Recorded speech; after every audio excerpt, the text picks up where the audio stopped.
कहानी की स्टार्टिंग होती है एक खौफनाक अंधेरी गुफा में छुपी ड्रेसा नाम की लड़की को दिखाते हुए, जिसके हाथ में एक स्नाइपर थी और वो यहाँ किसी का इंतजार कर रही थी। और कुछ ही दूर हम एक एयरपोर्ट को देखते हैं और जैसे ही प्लेन लैंड होता है, ड्रेसा अपने स्नाइपर से प्रेसिडेंट को शूट करके मार देती है। इसके बाद हमें पता चलता है ये कोई मामूली लड़की नहीं है, ये बहुत ही शातिर स्नाइपर है जिसने प्रेसिडेंट को बहुत ही चालाकी से शूट किया है और किसी को पता तक नहीं होने दिया प्रेसिडेंट को किसने और कहां से गोली मारी। इसके बाद ड्रेसा बुलेट कवर को समेटकर अपने माँ के पास ग्रेवयार्ड में चली जाती है। ग्रेवयार्ड में पहुंचकर देखती है उसके पिता पहले से ही वहाँ पर बैठे हुए हैं और ड्रेसा अपने फादर से बात करने लगती है। तभी उसके फादर ड्रेसा के सामने इस बात का खुलासा करते हैं, ड्रेसा एक स्नाइपर है और कुछ देर पहले ही उसने प्रेसिडेंट को मारा है। ड्रेसा जवाब देते हुए बोलती है कभी कभी तो उसे नींद भी नहीं आती और अपने पॉकेट से बुलेट कवर को अपने पिता के हाथ में सौंप देती है और इस बुलेट कवर को पहले के सारे बुलेट कवरों के साथ रख देते हैं। यहाँ से हमें पता चलता है ड्रेसा ने पहले भी बहुतों को शूट किया है। अब ड्रेसा के पिता अपने कैंसर के बारे में बताते हैं, उनके पास अभी बहुत कम समय बचा है,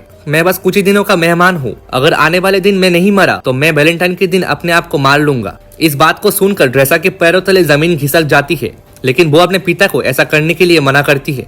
लेकिन वो अभी भी ड्रेसा से यही बोलता है ये हमारी आखिरी मुलाकात है और शायद इस दिन के बाद हम कभी ना मिले। और भाई दूसरी तरफ हम लिवाई नाम के एक आदमी को देखते हैं जिसे उसके ही बुरे सपनों ने परेशान करके रखा है, इसलिए अक्सर समंदर के किनारे बैठकर पोएट लिखता रहता है और आज भी वो वही बैठा रहता है। तभी लिवाई के फोन पर एक मैसेज आता है जिस पर उसे एक एड्रेस पर बुलाया जाता है और तुरंत अपना गाड़ी लेकर निकल पड़ता है। वहाँ पर पहुंचकर अंदर जाने के बाद एक लेडी के साथ मुलाकात होता है जिसका नाम बार्थोलोमियो है। इन दोनों की बातों को सुनने के बाद पता चलता है लिवाई पहले से मिलिट्री में एक स्नाइपर था और उसने इस जॉब से रिटायरमेंट ले लिया है और वो घर पे वक्त गुजारना उसको अच्छा लगता था। और वो लेडी लिवाई से बात करते हुए बोलती है मैं तुम्हें किसी मिशन पे भेजना चाहती हूँ क्योंकि तुम एक बहुत ही अच्छी स्नाइपर हो, उस मिशन के लिए तुम ही ठीक हो। और लिवाई से पूछती है तुम्हारे फैमिली में ऐसा कोई है कि तुम्हें जाने के बाद मिस करे, क्योंकि हो सकता है तुम वहाँ पे जाने के बाद उन्हें कभी ना मिल पाओ। ये सुनने के बाद वो सोच में पड़ जाता है और बार्थो से कहता है मेरे फैमिली में ऐसा कोई भी नहीं है, मैं अकेला रहता हूँ। इसके बाद बार्थो से मिशन की पूरी जानकारी बाद में देने का कहती है और उसे बेहोश कर दिया जाता है। और जब उसका आँख खुलता है तो वो अपने आप को एक प्लेन में पाता है, लेकिन लिवाई को अभी नहीं पता उसे कौन सी देश में भेजा जा रहा है। इसके बाद वो प्लेन में मौजूद स्टाफ को पूछने लगता है, लेकिन सभी उसे इग्नोर मार देते हैं। इसके बाद एक पायलट आकर लिवाई को बोलता है तुम्हारा डेस्टिनेशन आ चुका है, तुम्हें यहाँ पर उतारा जाएगा, तुम्हें अपने मंजिल पर पहुँचने के लिए 32 किलोमीटर पैदल चलना पड़ेगा। इतना कहने के बाद लिवाई को एक पैराशूट देती है और वो वहाँ पर कूद जाता है और धीरे धीरे आगे बढ़ने लगता है। लिवाई को चलते चलते 2 दिन हो जाता है और 2 दिन बाद वो अपने मंजिल तक पहुँच जाता है और एक जेडी नाम के आदमी से मिलता है जो कि उसे एक वॉच टावर की तरफ ले चलता है और उसे बताता है तुम्हें अगले 1 साल तक यही काम करना पड़ेगा। जेडी बोलता है मैंने भी यहाँ पर 1 साल काम किया है,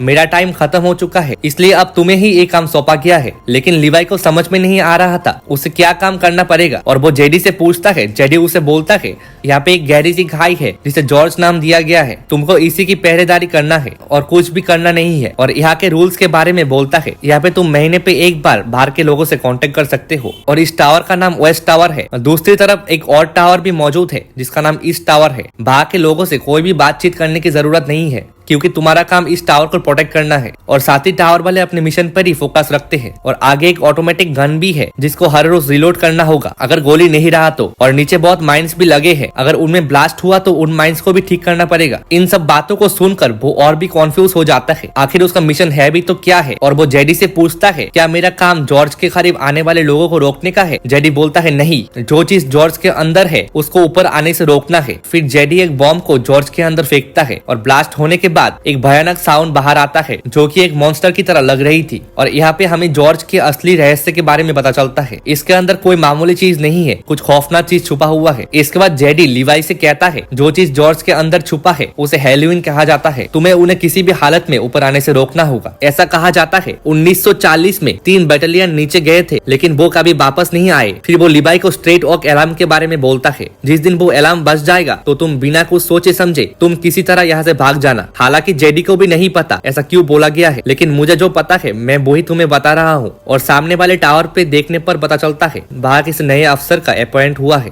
क्योंकि पुराने अफसर को 1 साल पूरा हो गया था और जेडी उसे खाने पीने के बारे में सब कुछ बताता है। तुम्हारा 1 साल का खाने का इंतजाम कर दिया गया है, तुम चाहो तो शिकार भी कर सकते हो। जेडी लिवाई के सामने खुलासा करता है इस जगह को 75 सालों से सीक्रेट रखा गया है और हमें भी आने वाले टाइम में सीक्रेट रखना है। इतना कहने के बाद जेडी बाहर आकर सिग्नल देता है, तभी एक हेलीकॉप्टर उसे लेने आ जाता है। हेलीकॉप्टर में मौजूद अफसर पहले उससे अपनी आइडेंटिटी पूछता है, फिर उसे शूट करके मार देता है। ये जगह इतना सीक्रेट है कि इस जगह से किसी चीज को बाहर जाने नहीं देता। Comment for part 2।